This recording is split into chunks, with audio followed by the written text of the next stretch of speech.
नमस्कार। आपका अखबार के इस अंक में आपका स्वागत है। मैं हूं प्रदीप सिंह। देश में मतलब भारत देश की बात कर रहा हूं, वंशवादी राजनीति का अहंकार गांधी नेहरू परिवार में शुरू से था।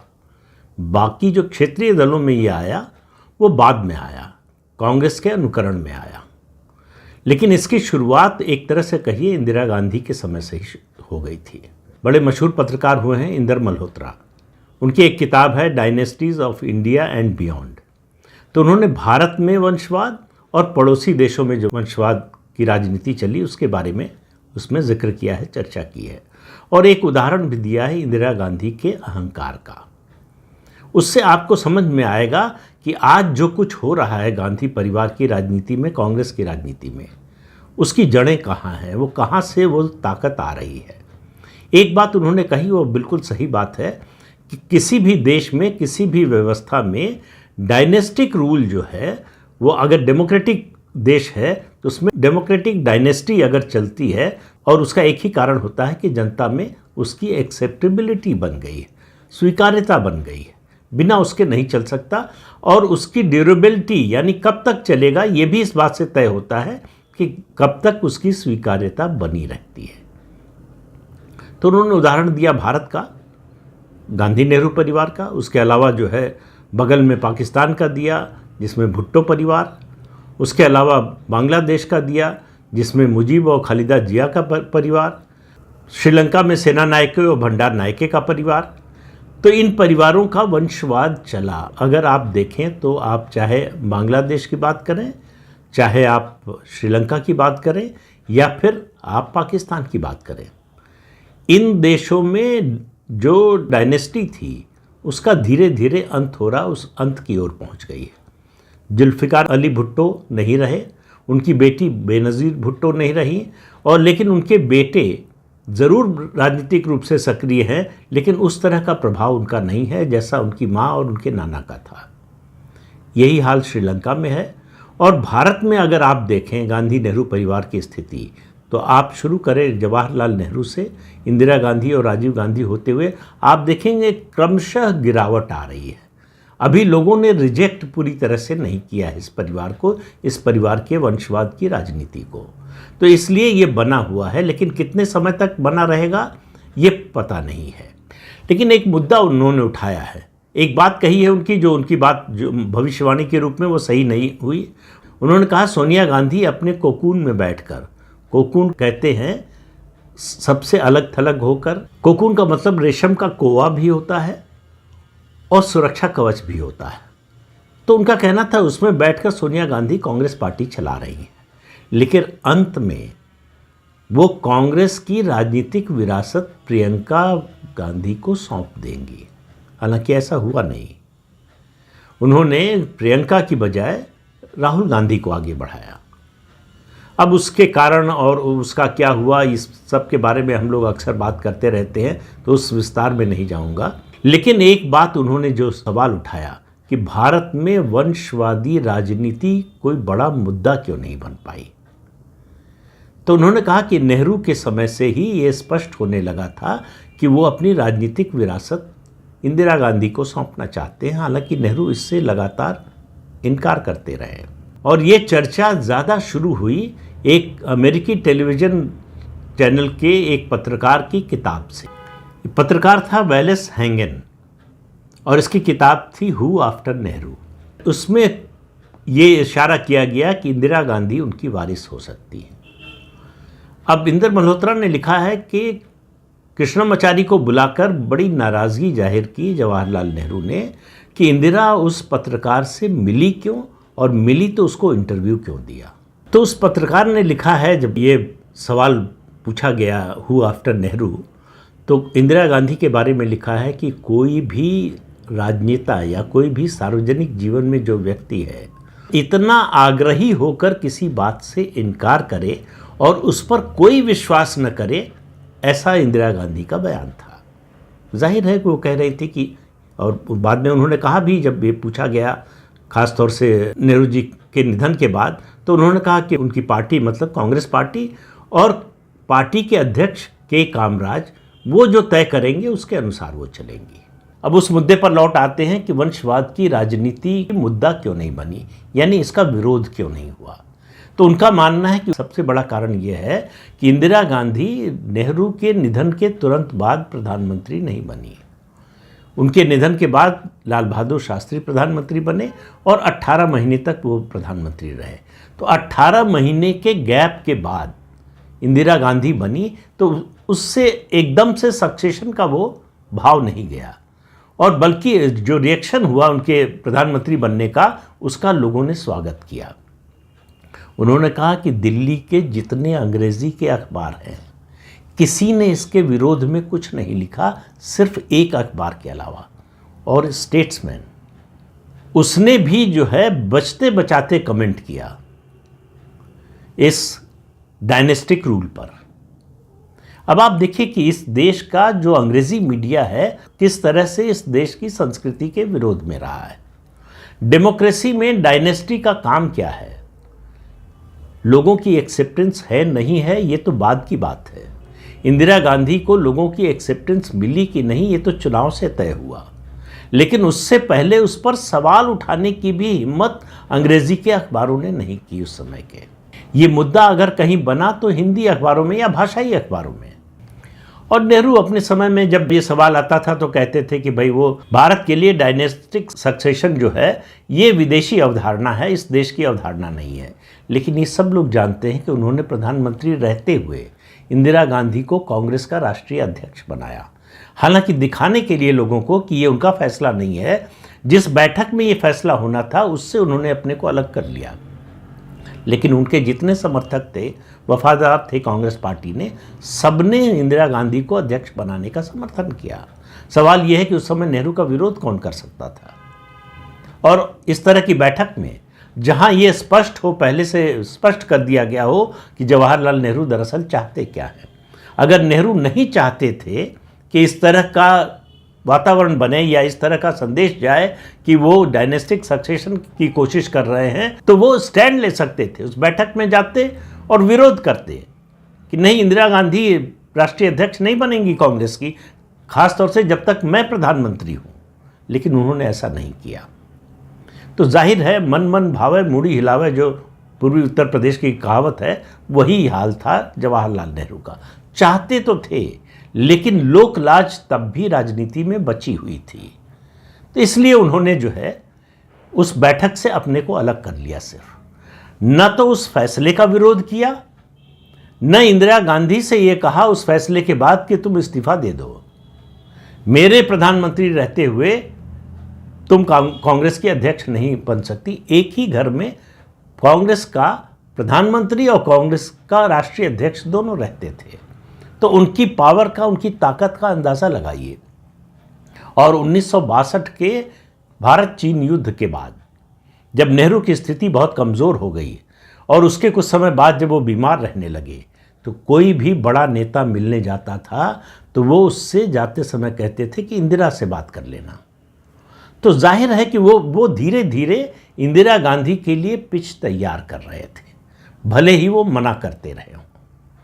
लेकिन जो मैंने शुरू में बात कही इंदिरा गांधी के अहंकार की, और ये जो एंटाइटलमेंट का भाव है वो कहाँ से आया, जो आपको राहुल गांधी में बहुत ज़्यादा दिखाई देता है, प्रियंका गांधी में भी है, लेकिन राहुल गांधी में आक्रामक रूप से, मुखरता से दिखाई देता है।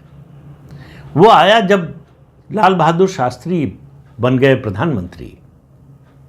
उस समय भी मोरारजी देसाई बनना चाहते थे, लेकिन मोरारजी देसाई बन नहीं पाए। लाल बहादुर शास्त्री प्रधानमंत्री बने, 65 का भारत पाक युद्ध हुआ। उससे पहले फरवरी 1965 में 1965 में दक्षिण भारत में भाषाई दंगे हुए। खासतौर से तमिलनाडु में ये आरोप लगा और दूसरे राज्यों में भी दक्षिण के, कि केंद्र में उत्तर भारतीय सरकार दक्षिण के राज्यों पर हिंदी लादना चाहती है। उस समय स्थिति बड़ी जो है विस्फोटक थी। शास्त्री जी ने मना किया कि इंदिरा गांधी को कि जाना नहीं है, लेकिन इंदिरा गांधी उनको डिफाई करके गई मद्रास, और वहाँ जो आंदोलनकारी थे उनसे बातचीत की, आंदोलन वो रुका। तो इस पर कहा गया उनसे कि भाई आपने प्राइम मिनिस्टर को डिफाई किया है, प्राइम मिनिस्टर की इच्छा के विरुद्ध आप गई थी, शास्त्री जी को भी पसंद नहीं आया, तो कहा गया कि you moved over prime ministers head. तो उन्होंने कहा कि भविष्य में जरूरत पड़ी तो फिर ऐसा करूंगी। और उसके बाद से लाल बहादुर शास्त्री और इंदिरा गांधी के रिश्ते और खराब हो गए। पहले भी अच्छे थे, ऐसा नहीं है। वही कारण, वही सेंस ऑफ एंटाइटलमेंट का अहंकार, और ये परिलक्षित हुआ आने वाले दिनों में। शास्त्री जी ने ये तय कर लिया था कि इंदिरा गांधी को भेज देंगे हम इंग्लैंड हाई कमिश्नर बनाकर। इंदिरा गांधी को इसकी भनक लग गई थी, तो उन्होंने बयान देना, कहना शुरू कर दिया था कि मुझे लगता है कि सब छोड़कर मैं लंदन चली जाऊं। शास्त्री जी ये तय कर चुके थे। इंदर मल्होत्रा ने लिखा है अपनी किताब में कि वो ताशकंद से, जब भारत पाकिस्तान युद्ध के बाद ताशकंद में समझौते के लिए सोवियत संघ ने बुलाया दोनों देशों के प्रमुखों को, तब उन्होंने कहा ताशकंद से लौटकर मैं इंदिरा गांधी को लंदन में हाई कमिश्नर बना दूंगा। अब ये दुर्भाग्य की बात है कि वो ताशकंद से कभी जीवित लौटकर आए ही नहीं। लेकिन उसी दौरान जब उनको हाई कमिश्नर बनाने की बातचीत चल रही थी, तो इंदिरा गांधी ने किसी से कहा, हालांकि इंदर मल्होत्रा ने नाम नहीं लिया है किससे कहा, और कहा कि क्या आपको लगता है कि मैं इस सरकार से इस्तीफा दे दूं तो ये सरकार सरवाइव कर सकती है? मैं केवल क्या इस सरकार में आईएनबी यानी इंफॉर्मेशन एंड ब्रॉडकास्टिंग मिनिस्टर हूं, मेरी अपनी एक राजनीतिक हैसियत है। अब आप देखिए, प्रधानमंत्री, किसी प्रधानमंत्री के बारे में उसी पार्टी की नेता इस तरह की बात और कोई कांग्रेस में कर सकता था क्या, इंदिरा गांधी के अलावा? क्यों? क्योंकि वो जवाहरलाल नेहरू की बेटी थी। पहले से सेंस ऑफ एंटाइटलमेंट था। उनको मालूम था कि मेरे लिए ज़मीन तैयार हो चुकी है, मेरे लिए सहानुभूति का एक आधार है, और उनको पता था कि कांग्रेस में ऐसे लोग हैं जो उनका साथ देंगे। कांग्रेस में कौन लोग थे ऐसे जो उनका साथ देना चाहते थे? उनमें से ज़्यादातर ऐसे लोग थे जिनको एक ऐसा प्राइम मिनिस्टर चाहिए था, कांग्रेस का ऐसा नेता चाहिए था जो उनके लिए कठपुतली की तरह इस्तेमाल हो सके। तो कांग्रेस का ये पुराना कल्चर है। तो जो सिंडिकेट था, जो पुराने नेता थे, उनको लगा कि इंदिरा गांधी इसके लिए सबसे फिट है। मोरारजी देसाई इसके लिए फिट नहीं। जब शास्त्री जी का निधन हो गया और प्रधानमंत्री चुनने की स्थिति आई, तब ये तय हुआ कि मोरारजी जो है हमारे कब्जे में, हमारे कहे में नहीं रहेंगे, लेकिन इंदिरा गांधी को हम जैसे चाहे मैनिपुलेट कर सकेंगे। हालांकि ये उनकी गलतफहमी साबित हुई। तो इंदिरा गांधी नेहरू की तरह प्रतीकों का इस्तेमाल सार्वजनिक जीवन में करना सीख चुकी थी। इंदर मल्होत्रा लिखते हैं कि जब वो पार्लियामेंट्री पार्टी की बैठक में गई, जिस समय प्रधानमंत्री का चुनाव होना था, यानी कांग्रेस संसदीय दल के नेता का चुनाव होना था, तो अपनी शॉल पर लाल गुलाब लगा कर गई। ये एक तरह से डायनेस्टी के सक्सेशन का ही प्रमाण था। ये उन्होंने नहीं लिखा है ये वाक्य, ये मैं कह रहा हूँ कि उन्होंने संदेश दिया कि लाल गुलाब का दौर लौट रहा है। उस समय भी इंदिरा गांधी का चयन कोई आम राय से नहीं हो पाया। उनके नाम की घोषणा में देर इसलिए हुई कि के कामराज कोशिश कर रहे थे उनके साथी कि आम राय बन जाए, लेकिन मोरारजी देसाई इसके लिए तैयार नहीं हुए। और पहली बार कांग्रेस के इतिहास में पहली बार संसदीय दल का नेता चुनने के लिए चुनाव हुआ, वोटिंग हुई। ये बात सही है कि मोरारजी देसाई उसमें बहुत बुरी तरह से हार गए। इंदिरा गांधी को बहुत ज़्यादा वोट मिले और इंदिरा गांधी उसके बाद प्रधानमंत्री बनी। लेकिन सिंडिकेट की जो मंशा थी, उनका जो उद्देश्य था कि इंदिरा गांधी उनके कहे में रहेंगी, उनको बहुत जल्दी झटका लगने वाला था। और ये झटका लगने में उनको 2-2.5 साल से ज़्यादा नहीं लगे। पहला झटका लगा जब राष्ट्रपति के चुनाव में उन्होंने नीलम संजीव रेड्डी के नाम का विरोध किया, जो पार्टी के पार्लियामेंट्री बोर्ड ने जो नाम तय किया था, जिसमें वो भी सदस्य थी और उनकी भी सहमति थी। उनके खिलाफ वीवी गिरी का उन्होंने एक तरह से खुला समर्थन किया, ये कहकर कि अपनी अंतरात्मा की आवाज़ के आधार पर वोट दीजिए, किसी पार्टी के आधार पर नहीं। और आपको मालूम है कि राष्ट्रपति के चुनाव में वोट करने के लिए बाध्यता नहीं होती कि आप जिस पार्टी के हैं उसी पार्टी के उम्मीदवार को वोट देंगे। और वीवी गिरी चुन लिए गए, निर्दलीय उम्मीदवार थे, वो चुन लिए गए और राष्ट्रपति बने। फिर नीलम संजीव रेड्डी 77 में बने, कैसे बने उसके बारे में बता चुका हूँ मैं आपको पहले। तो कुल मिलाकर इंदिरा गांधी ने पहला झटका राष्ट्रपति के चुनाव में सिंडिकेट को दिया, उन्हीं लोगों को जिन लोगों ने उनको प्रधानमंत्री बनाया था। फिर उसके बाद कांग्रेस पार्टी का विभाजन किया, तोड़ दिया, सिंडिकेट को अलग कर दिया, अपना अलग गुट बनाया और 1971 में संसद भंग करके चुनाव कराया। उससे पहले उन्होंने बैंकों का राष्ट्रीयकरण किया, प्रीवी पर्स खत्म किया। तो ये कदम उठाकर उन्होंने अपनी एक अलग छवि, प्रोग्रेसिव नेता की छवि, और जो सिंडिकेट के नेता थे यानी संगठन के जो नेता थे उनकी छवि पुरातनपंथी नेताओं के रूप में, कि वो दकियानूसी राजनीति और नीतियों से जुड़े हुए हैं, ऐसे नेता की छवि बनाई। और 71 का चुनाव का नतीजा आपको मालूम है कि ये लोगों ने भारी समर्थन दिया इंदिरा गांधी को। तो सेंस ऑफ एंटाइटलमेंट की शुरुआत, उसकी जड़ नेहरू के समय से शुरू हुई। जैसे इंदिरा गांधी को लगता था कि वो अगर शास्त्री जी के मंत्रिमंडल से इस्तीफा दे देंगी तो ये सरकार नहीं चल पाएगी, वैसे ही आज की जो पीढ़ी है नेहरू गांधी परिवार की, उसको लगता है कि इस देश में कोई सरकार हमारे बिना नहीं चलनी चाहिए। अभी जो लोग हैं, मतलब सोनिया गांधी, राहुल गांधी और अब प्रियंका गांधी वाड्रा भी आ गई हैं, 10 साल उन्होंने ये सुख भोगा है। मनमोहन सिंह को कठपुतली की तरह प्रधानमंत्री के रूप में इस्तेमाल किया। असली सत्ता सोनिया गांधी के हाथ में थी, यानी गांधी परिवार के हाथ में थी। अब वो स्थिति बदल गई है 2014 से, उसको 10 साल से ज़्यादा हो गए हैं, तो इसलिए बेचैनी बहुत ज़्यादा है। लेकिन वो सेंस ऑफ एंटाइटलमेंट जाता नहीं है, वो अहंकार उसका जाता नहीं है। उसी अहंकार का नतीजा था जो संसद में जुलाई का जो अधिवेशन था, मानसून सत्र, और उसके बाद के सत्र में, बजट सत्र में, और फिर अब दिखाई दिया है। तो ये जो वंशवादी राजनीति का अहंकार है वो अब कांग्रेस के लिए भारी पड़ रहा है। तो इंदर मल्होत्रा की वो बात याद रखिए कि डायनेस्टिक रूल तभी तक चलता है, डायनेस्टिक पॉलिटिक्स तभी तक चलती है जब तक जनता की एक्सेप्टेंस हो, और वो एक्सेप्टेंस लगातार कम होती जा रही है। एक के बाद एक चुनाव हारना, राज्यों में चुनाव हारना।